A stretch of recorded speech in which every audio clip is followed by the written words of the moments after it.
அதையே எனக்கு மட்டும் என்கிட்ட கேட்குறீங்க, ஏன் கொடுக்குறீங்க? திருமாவளவன் என்ன சொல்லியிருக்காருன்னா பாத்தீங்கன்னா, விஜய் ஏன் கைது செய்யவில்லை தமிழ்நாடு காவல்துறை? வேற ஏதாவது ஒரு காலத்துல இருந்த அரசியலுக்கும் இப்போ இருக்க அரசியலுக்கும் என்ன டிஃபரெண்ட் இருந்ததா? இல்லை, 50 ஆண்டுகள் தான் போயிருக்குது. ஒரு 50 ஆண்டுகள். அன்னைக்கு அரசியலுங்கிறது உங்களுக்கு தெரியும், முழுக்க முழுக்க மக்களுக்கான சேவை தான் என்பது தாத்தாவுடைய நிலைப்பாடு. எங்கள் தலைவர்கள் கற்பிச்சது அரசியல் என்பது மக்களின் மீது அதிகாரத்தை செலுத்துகிற விவகாரம் அல்ல, அது மக்களுக்கு ஆற்றப்படுகிற தொண்டு என்று போதிச்சார் எங்களுக்கு. இப்போ நாங்கள் புரிஞ்சு வச்சிருக்கிறது அரசியல் என்பது அனைத்து உயிர்களுக்குமான தேவையும் அதை நிறைவு செய்யும் சேவையும் தான் அரசியல்னு. அந்த வழியில் இது அரசியல் இப்போ இல்லை.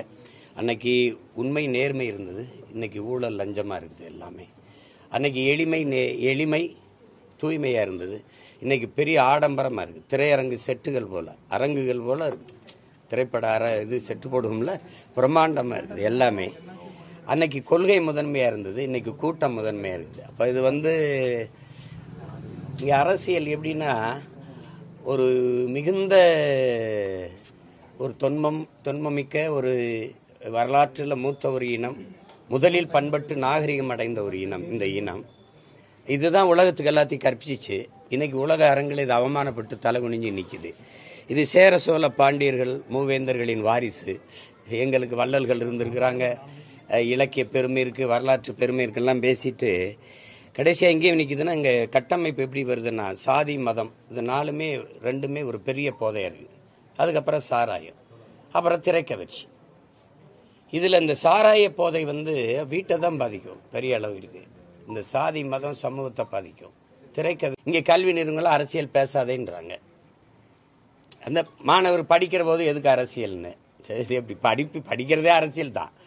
அதனால இது நல்ல அரசியல் எது என்று கற்பிக்காதனால இந்த திரை மயக்கம் பெரிய அளவிற்கு இருக்குது. தெய்வ தரிசனம் போல் அன்றைய அரசு ஒரு உண்மை கண்டறியும் குழுன்னு அம்மா ஜெயமாலினியும் அந்த ஹேமாலினியும் இந்த அனுராக் தாக்கூர்னு 2 பேரை அனுப்புகிறாங்க. உடனடியாக கேட்டு இந்த மாதிரி பேட்டி கொடுத்துட்டு போகிறாங்க. அப்புறம் காங்கிரஸ் கட்சி அதனுடைய பொதுச் செயலாளர் பேசிட்டு போகிறாங்க. சிபிஐ விசாரணை வேணும், அது வேணும்ன்ற. இதே மாதிரி தானே துப்பாக்கி சூடு தூத்துக்குடியில் நடந்தது. ஏன் இந்த பாரதிய ஜனதா உண்மை கண்டறியும் குழு அனுப்பல? ஏன் இந்த காங்கிரஸ்? இது உயிர், அது உயிர் இல்லையா?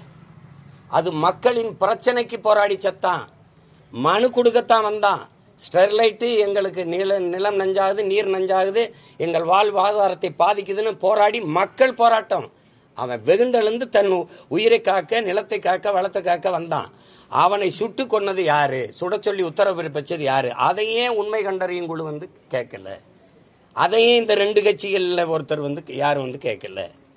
உங்களுக்கு புரியுதுன்னு நினைக்கிறேன். அன்னைக்கு இவங்கெல்லாம் எங்கே போனாங்க? கொடநாட்டில் 5 பேர் செத்துருக்கான், உங்களுக்கெல்லாம் தெரியுமில்ல. கொன்னது யாரு? காரணம் என்ன? பேச்சே கிடையாது. ஆந்திர காட்டுக்குள்ள 20 பேரை இதே ஐயா சந்திரபாபு நாயுடு ஆட்சியில் கடந்த முறை ஆளும்போது சுட்டு கொண்டு விட்டாப்ல. சொன்ன காரணம், செம்மரக்கட்டையை வெட்ட வந்தார்கள். வெட்டும்போது பிடிச்சியா? அதுக்கு சான்று இருக்கா? இல்லை. நீ என்ன பண்ண? சுட்டு மரக்கட்டையோடு கட்டையா எங்களை போட்டுட்டு கால் மரக்கட்டையில் ஒரு எண்ணு போட்டிருப்பில 18, 19, அதே மாதிரி எங்கள் கால்லையும் போட்டிருந்தேன் பணத்தில். அப்போ ஒரு மரக்கட்டைக்கு இருக்கிற மதிப்பு மனித உயிருக்கு இல்லையாடான்னு இவன் எவனும் கேட்கல. அன்னைக்கு எந்த மத்திய அரசு உண்மை கண்டறியும் குழு எதுக்காக சுட்டா ஏன் ஒருத்தனும் கேட்கல. நீ என்ன கேட்டிருக்கணும்? வெட்டவே வந்தான், சட்டப்படி உன் மாநிலத்தில் குற்றம், நீ சிறை தானே படுத்திருக்கணும். சுட்டுக்கொள்ற உரிமை உனக்கு யார் கொடுத்தது? நீ சிறை தானே படுத்திருக்கணும். என்னைய நாங்கள் தவறு, அதுக்கு வழக்காடுறோம், அதுக்கு குற்றத்துக்கு என்ன தண்டனையோ, எத்தனை ஆண்டு சிறையோ அதை அனுபவிக்கிறோம், வெளியில் வர்றோம். நீ எப்படி சுட்டு கொண்டாயின்னு யாருமே கேட்கலையே. அதுக்கு ஒரு மத்திய புலனாய்வு விசாரணை கேட்கல, அதுக்கு ஒரு உண்மை கண்டறியும் குழு வரல, அதுக்கு ஒரு தனி நபர் நீதிபதி விசாரணை வைக்கல. அப்ப எப்படி இருக்கு? இப்ப தூத்துக்குடியில விசாரிச்சா அண்ணா ஜெகதீசன் அம்மா இதே அம்மா கொடுத்தாங்கல்ல, அந்த அறிக்கை தாக்கல் பண்ணாங்கல்ல, என்ன நடவடிக்கை நடந்திருக்கு? இப்ப இந்த அரசியலை எப்படி பாக்குறது? எப்படிப்பட்ட ஒரு இனத்துக்குள்ள எப்படிப்பட்ட சூழல்ல காலகட்டத்தில் நம்ம வாழ்ந்துகிட்டு இருக்கோம்னு நினைக்கும் போது அவ்வளவு பதட்டமா இருக்கு, பயமா இருக்கு.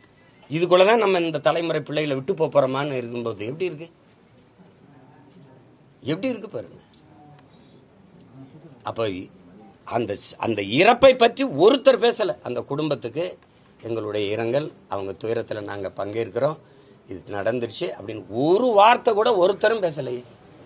அரசு மேலே தப்பு, இவர் மேலே தப்பு, இதுவா? அப்போ நமக்கு என்ன தோணுது? இந்த கூட்டத்தோடு நம்ம பிறந்ததே தப்பு, இந்த கூட்டத்தில் நம்ம வாழ்கிறதே தப்புன்னு தான் நமக்கு தோணுது. செஞ்சிருக்க வேண்டியது என்ன? நடந்ததுக்கு வருந்தி இனிமேல் இது போல நடக்காமல் திருந்தி நாங்கள் செயல்படுவோங்கிற உறுதி இருக்கிறத ஒவ்வொருத்தரும் செஞ்சுருக்கணும். அதை ஒருத்தர் கூட பேசலை. மத்தியிலேருந்து விசாரிக்க வந்த குழு ஏதாவது இந்த இறந்த குடும்பத்துக்கு ஆறுதல்னு ஏதாவது பேசி கேட்டிருக்கல? சொல்லுங்கள், எதாவது கேட்டிருக்கல? இந்த பணம் செத்தவனுக்கு வாக்கியரிசி போடுறதே தான் அதுதான் தீர்வுனே. செத்து போனால் 20 லட்சம் கொடுத்துருவோம், 10 லட்சம் கொடுத்துருவோம், 1.5 லட்சம் கொடுத்துருவோம், 2 லட்சம் கொடுத்துருவோம். இது காசா வாக்கியரிசி போடுவோம்ல, ஒரு 50-100 போடுவோம் அந்த வீடுகாட்டில் அல்லது சூடுகாட்டில். அது மாதிரி இது ஒரு லட்சமாக போட்டுறது. எப்படி சமூகம் மேம்படுது பாருங்க. இதெல்லாம் ஒன்றும் சொல்கிறதுக்கு இல்லை. அது இப்பேற்பட்ட தலைவனுடைய வீட்டு வாசல் நின்று பேசுறதுக்கு வெக்கப்படுறேன் நான். 50 ஆண்டு தான், அரை நூற்றாண்டு தான் இருக்கு. எவ்வளவு கேவலமாக ஆயிடுச்சு பாருங்க அரசியல், எப்படி ஆயிடுச்சு பாருங்க. அது மிகுந்த வலியா இருக்குது, ரொம்ப சொல்ல முடியாத துயரமா இருக்குது. என்ன பண்றதுன்னு தெரியல. நேற்று மத்திய அரசு நிதி பகிர்வு அளிச்சிருக்கிறாங்க மாநிலங்களுக்கு. அதுல பாஜக ஆளுகிற மாநிலங்களில் அதிக நிதி பகிர்வும், தமிழ்நாட்டுக்கு 4000 கோடி ஒதுக்கி இருக்கிறாங்க. இதே உத்தரப்பிரதேசத்துக்கு 18,000 கோடி ஒதுக்கி இருக்கிறாங்க. இது எப்படி நீங்க பாக்குறீங்க? அது அவங்க மாநிலம், இது நம்ம மாநிலம். அதை நீ என்கிட்ட கேள்வி வைக்கிற, நீங்க உணரணும். நான் அதை சொன்னா என்னை ஃபாசிஸ்டும்பிங்க, செப்பரேட்டிஸ்டும்பிங்க, என்னை இன வெறியன்பிங்க. ஆனா இந்தியாவில் பொருளாதாரத்தை நிரப்புகிற மாநிலத்தில் எனக்கு என்ன எத்தனாவது இடம்? அப்ப எனக்கு என்ன மதிப்பு இருக்கு? என் வரியை புறம் கட்ட உத்தரப்பிரதேசத்தை விட குறையா எனக்கு 4 விழுக்காடு 5 விழுக்காடு வரி இருக்கா? சொல்லுங்க, நீங்க சொல்லுங்க. எங்களை இந்த நாட்டாளர்கள் ஆள்பவர்கள் எங்களை இந்த நாட்டு குடிமக்களாக ஏற்க மாட்டார்கள். அதுக்கு பல சான்று சொல்லியிருக்கேன் நான். இது புதுசா ஒன்றும் இல்லை. இது தேர்தல் வருது 4 மாசத்துலங்கிறதுக்காகத்தான் இந்த உண்மை கண்டறியும் குழுலாம் ஓடி வருது. இதே இன்னும் 1 வருஷம் இருக்குதுன்னா எவனும் செத்தா என்னடா எனக்கு என்னன்னு போயிருப்பான். இந்திய கடலுக்குள் செத்து விழுகிற மீனவனே அது இந்திய மீனவன் ஏற்காது, தமிழ் மீனவன் தான் சொல்லும், தமிழர்கள் தான் சொல்லும், அப்படித்தானே சொல்லும். அதனால இப்போ நாங்கள் இலங்கையிலிருந்து ஈழத்திலிருந்து குடி வந்தோம்ல, இங்கே வந்தோம்ல, அகதியா ஏதிலிகளாக வந்தோம்ல. எல்லா நாட்டவருக்கும் குடியுரிமை கொடுக்குற இந்தியா எங்களுக்கு ஏன் கொடுக்கல? ஏன்னா நாங்கள் தமிழர்கள், எங்களை ஏற்காது. அதனால எங்களை வச்சிருக்கிறதே இந்த நாட்டில் எங்கள் வளத்தை சுரண்டி கொழுக்கவும், எங்கள் வரியை வாங்கி கொள்ளவும் தான் எங்களுக்கு வாக்கு இருக்குது. அது பிறவும் தான். இல்லைன்னா அது எங்களை ஒரு உயிராகவே மதிக்காது. எங்களுக்கு ஒரு உயிர் இருக்குது, உணர்வு இருக்குது, அதுக்கு ஒரு உரிமை இருக்குன்னு நினைக்காது. இது ஒரு நிகழ்வு தானே, ஒருங்கிணைந்த இந்தியா தானே, ஒரே நாடு தானே. காவிரியில் எனக்கு ஏன் தண்ணி வாங்கி தர முடியல? என் மீனவன் சாவை சகித்து கொண்டு இருக்குது. அவன் நாட்டு குடிமகன் இல்லையா? குஜராத் மீனவன் ஒருவனை பாகிஸ்தான் கடற்படை கைது செஞ்சிருது. இந்திய கடற்படை விரட்டி போய் தாக்கி பிடிச்சு அவரை மீட்டு கொண்டு வருது. ஆனா எங்க மீனவர்களை, இத்தனை மீனவர்களை கைது செஞ்சு போகுது. வாரம் ஒரு செய்தி வருது, இந்த கடற்படை ராணுவம் போய் தடுத்து பிடிச்சு மீட்டு கொண்டு வந்ததுங்க செய்தி நீங்க யாராவது படிச்சிருக்கீங்களா? ஏன்னா அவனுக்கு உயிர் இருக்குது, எங்களுக்கு உயிர் இல்லை. தமிழன் வாழ்ந்தா என்ன, செத்தா என்ன? எங்க அக்கா தங்கச்சி தாலி எடுத்தா அவனுக்கு என்ன? அதனால எங்களை ரெண்டாந்தர குடிமக்களாக தான் பார்க்குது. எங்களை இந்த நாட்டின் குடிமக்களாக பார்க்காது. அந்த நாட்டு வட இந்தியர்கள் அவர்களை பொறுத்த வரைக்கும் காங்கிரஸோ பாரதிய ஜனதாவோ, இந்தியன் என்பவன் இந்தி பேசுகிறவன் தான். இந்தியா என்பது இந்தி பேசுகிற மாநிலங்கள் தான். நாங்கள்லாம் சும்மா ஒரு தொங்கு சதை மாதிரி இருக்கோம். உங்களுக்கு புரியுது நினைக்கிறேன். இந்தியாவில் எந்த மாநிலத்தில் இவ்வளவு நச்சு திட்டங்கள் நிறைவேற்றப்பட்டிருக்கு? ஸ்டெர்லைட், அணு உலை, மீத்தேனி, ஈத்தேனி, நிலக்கரி, இந்த கையில் எரிவாயு, உயர் மின்னழுத்த இந்த மாதிரி நச்சு திட்டங்கள் இருக்குல்ல. இந்தியாவில் எந்த மாநிலத்தில் அருகில் இருக்க? கேரளாவில் இருக்கா? கேரளாவிலிருந்து கையில் எரிவாயு பதிச்சு வரும்போது சாலையில் பதிச்சு வர்ற, தமிழ்நாட்டிலிருந்து கர்நாடகாவுக்குள்ள கொண்டு போகும்போது சாலையில் பதிச்சுக்கிட்டு போற, ஏன் மண்ணில் மட்டும் ஏன் நஞ்ச நிலத்தை நெஞ்ச 2ஆ பிளந்த மாதிரி வயலுக்குள்ள கொண்டு வர? ஏன்னா எனக்கு கேட்க ஆள் இல்லை. எல்லா நச்சு திட்டங்களும் இங்க இருக்கு. கேரளாவில் எத்தனை அணுவில் இருக்கு? கேரளாவையும் கடற்கரை இருக்கு, அங்கேயே அந்த ஸ்டெர்லைட்டை நிறுவல. ஏன்னா அவனுக்கு பெத்தவன் அப்பனா இருக்கேன், தொலைச்சு போடுவேன். அணு உலையை கொண்டு போகும்போது நான் வெளிச்சத்தில் வாழ்றதை விட உயிரோட வாழ்றது முக்கியம் எடுத்துட்டு போன்ட்டான். இங்க எங்களுக்கு அப்படி பேச ஆள் இல்லை.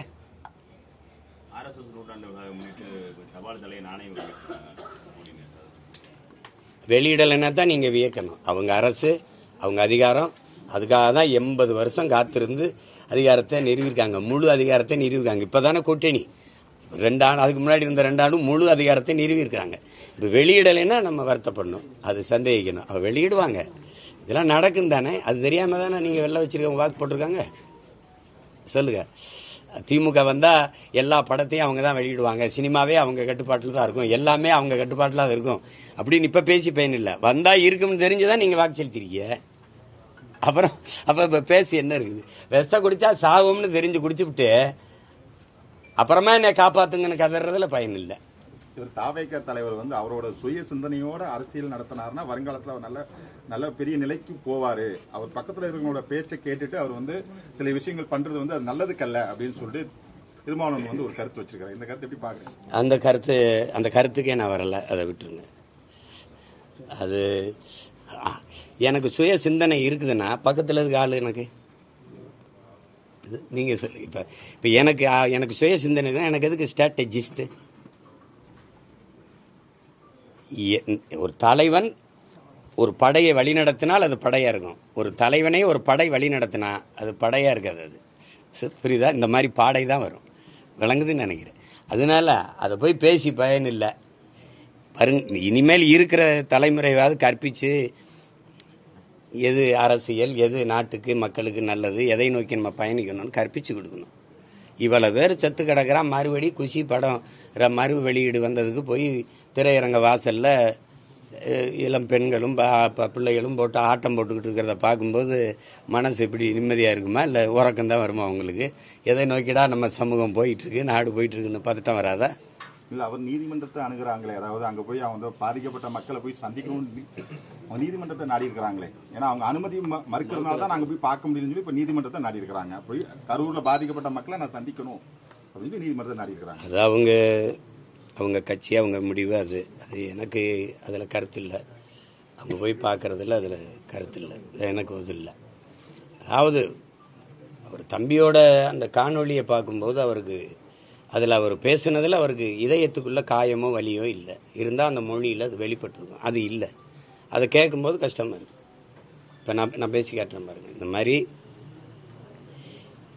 என் மீது பேரன்பு வைத்து நீண்ட காலமாக நேசித்த என் அன்பு சொந்தங்கள், நான் இந்த மாதிரி பரப்புரை பயணத்தில் வரும்போது என்னை பார்க்க வந்து நீண்ட நேரம் கால்கெடுத்து எனக்காக நின்றீங்க. உங்களுக்கு நான் என்ன நன்றி கடன் எப்படி செலுத்த போகிறேன்னு தெரியல. நம்ம எல்லாரும் சேர்ந்து ஒரு நல்ல அரசியலை உருவாக்கி நல்ல ஆட்சியை நம்ம உருவாக்குவோம். இந்த மாதிரி ஒரு கொடும் துயர நிகழ்வு நிகழ்ந்துருச்சு. பச்சிலம் குழந்தைகள் இறந்ததெல்லாம் எனக்கு மிகுந்த மன வலியை தருது. அதில் இவ்வளோ பேர் உயிரிழந்திருக்காங்க. அதுக்கு நானும் காரணமாயிட்டேன். இப்போ இந்த நிகழ்வை பொறுத்த வரைக்கும் தம்பி விஜய் அந்த இடத்துக்கு பரப்புரைக்கு போனதுனால தான் இது நிகழுது.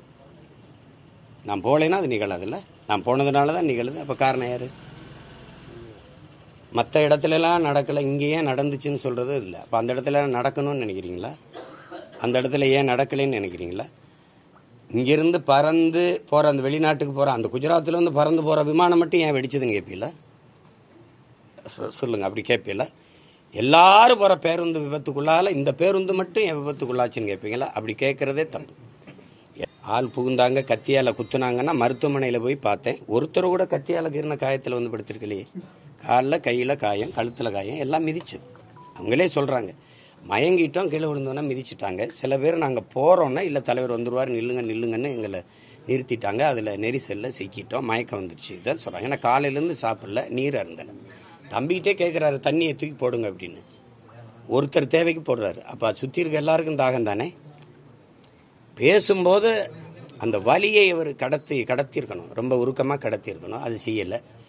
இப்போ நம்ம பேசுகிறோம், மாண்புமிகு தமிழக முதல்வர் அவர்களுக்கு சட்டப்படி நீங்கள் நடவடிக்கை எடுக்கணும்னு இருந்தால் என் மேலே எடுங்க. என்னை நம்பி வந்தவர்களை, என் உடன் இருக்கிறவர்களை நீங்கள் கைது செய்ய வேண்டாம், அவர்கள் மேலே நடவடிக்கை எடுக்கலாம், இதுக்கு நான் தான் பொறுப்பு, என் மேலே நடவடிக்கை எடுங்க. இப்படி தான் பேசியிருக்கணும். நீங்கள் ஏதாவது பழி வாங்கணும்னு நினச்சா நீங்கள் என்னென்னா, இது எப்படி திரைப்பட கதாநாயக வசனம் மாதிரி இருக்குது. இப்படின்னா அங்கே கதாநாயகி குடும்பத்தையெல்லாம் கட்டி வச்சுக்கிட்டு என்னை பிடிச்சி வச்சுட்டு கேட்கும்போது தொடர்தான் இருந்தால் என்னையை தொடு, அவங்களையெல்லாம் விடு அப்படின்னு வசனம் பேசுவோம்ல, அப்படி இருக்கு பார்க்கும்போது. அது நல்ல அணுகுமுறை இல்லை. கேட்கும்போது அது எப்படி வரும்? அந்த சிஎம் சார் அப்படிங்கிறத அது சின்ன பிள்ளை விளையாட்டுக்கு கூப்பிட்ற மாதிரி இருக்குது. ஒரு அந்த அவர் மேலே நம்ம உங்களுக்கு மதிப்பு இல்லாமல் போகட்டும். ஆனால் உட்கார்ந்து இருக்கிற அந்த நாற்காலி இந்த நிலத்தில் பெரும்பெரும் தலைவன்